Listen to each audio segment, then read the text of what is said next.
Да, қалайсыңдар? Бүгін үшінші күн. Үшінші күнде біз как раз күн жоқ кезде, бұлт толып тұрған кезде шамалы біз шаруаларды жасауға шықтық. Не шаруа? Біздің эксперттердің курсқа жазылғандардың сыйлықтары бар, сертификаттары бар. Солардың барлығын ретке келтіріп, қазір біздің складтан аламыз да қазпоштамен жібереміз. Бүгінгі видео соңына таман мені өзгерткен, маған прям қатты влиять еткен 3 кітапты айтатын болам. Так что соңына дейін болыңдар, но процесте бізбен бірге болыңдар.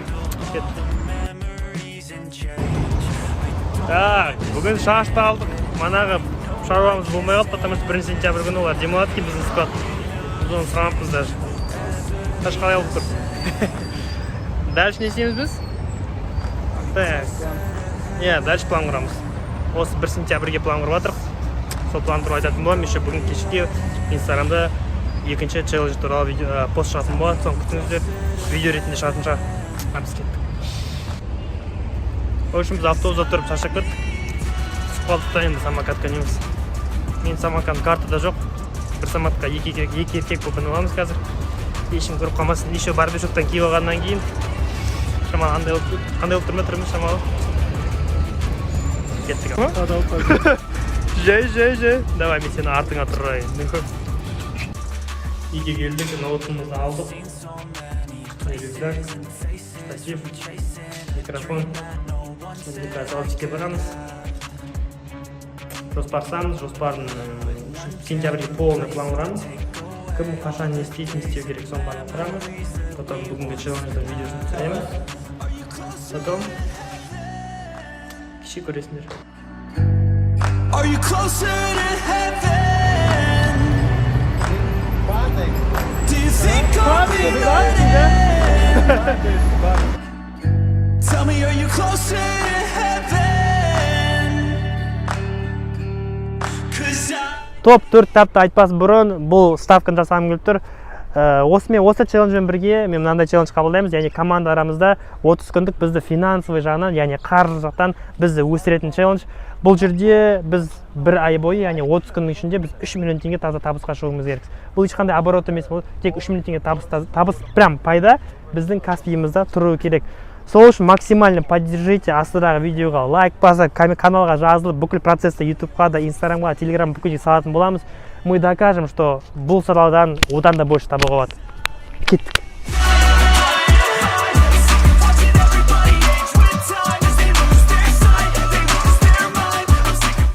Так, маған әсер еткен 4 кітап туралы айтатын болам. Негізі мен ең бірінші оқыған кітабым ол Стивен Хокингтің кітабы болатын, ол научный кітап қой негізі. Вселенная туралы айтылғанда, бірақ бұдан бұл кітап ретінде бірдеңе алдым деп айта алмаймын, но менің кітапқа қадам жасағандардың бірі сол кітап болатын.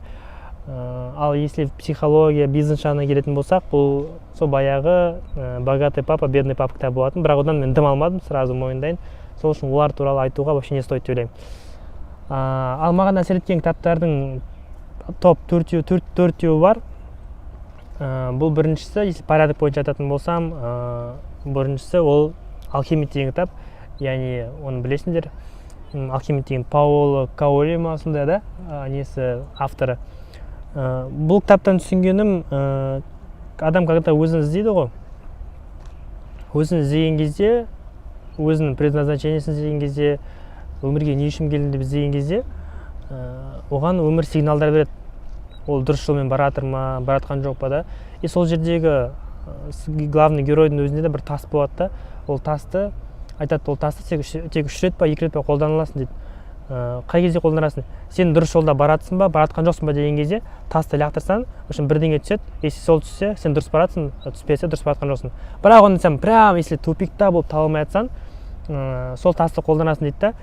И в общем, мына кітаптың несі, идеясы, что егер сен адам бір нәрсені қаласа, допустим, бір нәрсеге мақсат қояды да, мен осыны қалаймын деп, прям жан жүрекпен қаласа, бүкіл әлем будет способствовать тому, дейді, что человек желает.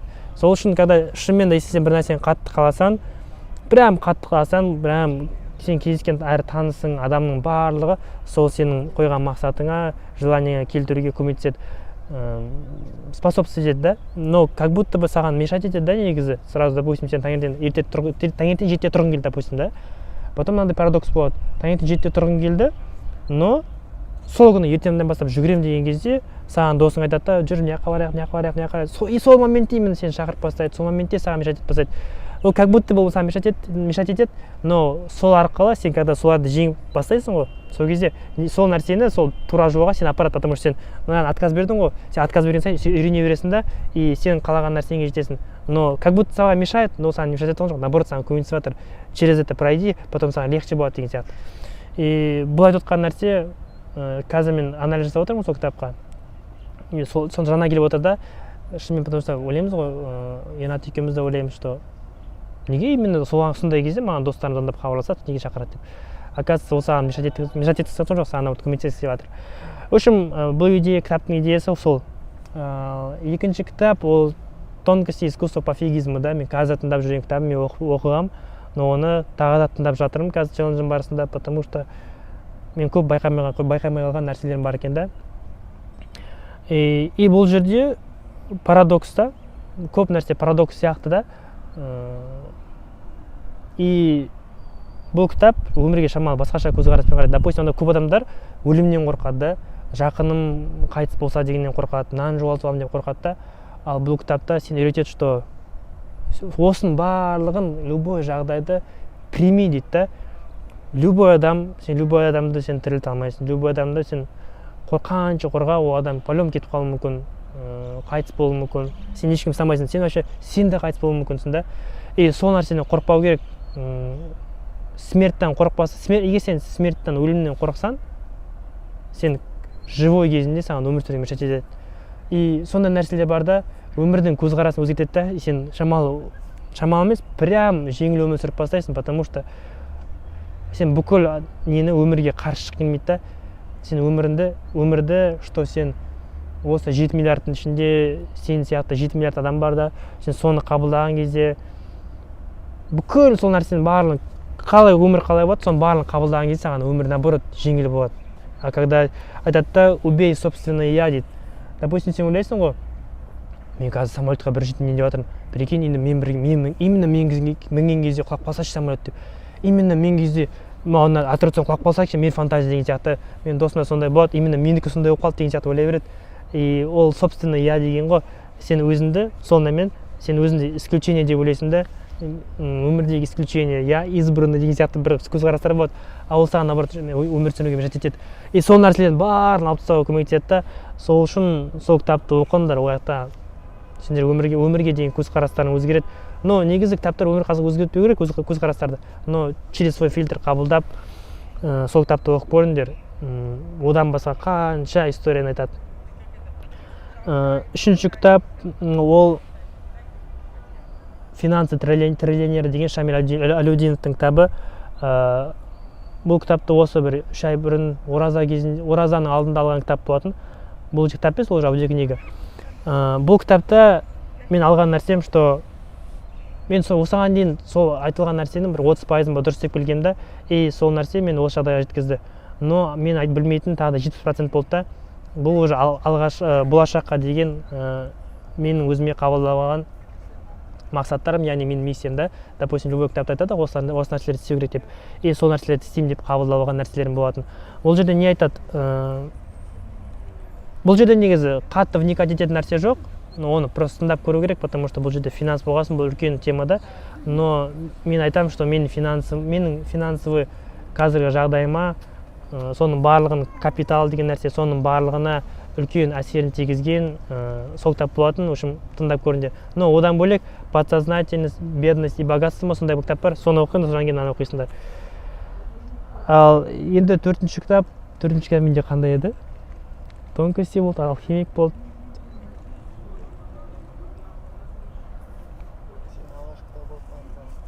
«Самый богатый человек в Вавилоне». Вот. Соңғы екеуі байқасаңдар, екеуі финанс болды, екеуі өмірлік философия болды. «Самый богатый человек в Вавилонында» бұл жердегі, если сендер финанс жағынан қараларың, өскілерің келсе, именно сол кітаптан бастаған дұрыс. Потому что ол жерде мынандай ғана кітап, но сол кітап біраз адамды миллионер қылған негізі. Даже историясы бар, кітап сатып алған кезде тұрады, осыншама адамды, миллиондаған адамды миллионер қылған кітап деп. сондай достижение алған, потому что отзывтар бешеный. Неге бешеный? Потому что ол жерде бір кішкентай баланың историясы арқылы түсіндірілген да ол кітап. И ең басындағы финансовый фундаменттің барлығы сол жерде, что доходты алып қалу деген сияқты. В общем, өмірдің именно өмірдегі финансовый сфера бар ғой, сол жердегі алғашқы жасалатын қадамдар. Сол нәрсені қадам жасағаннан кейін де сен результатты байқайсың да. В общем, осы 4 кітапты оқып көріңдер, потому что маған қатты әсерін тигізді.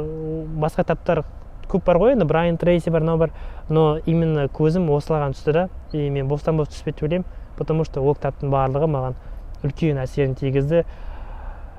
Осымен бүгінгі видео бітті. Так что сол кітаптарды оқып көріңдер, интересоваться етіп көріңдер, аудиокнигасын тыңдап көріңдер. Кітап мощный.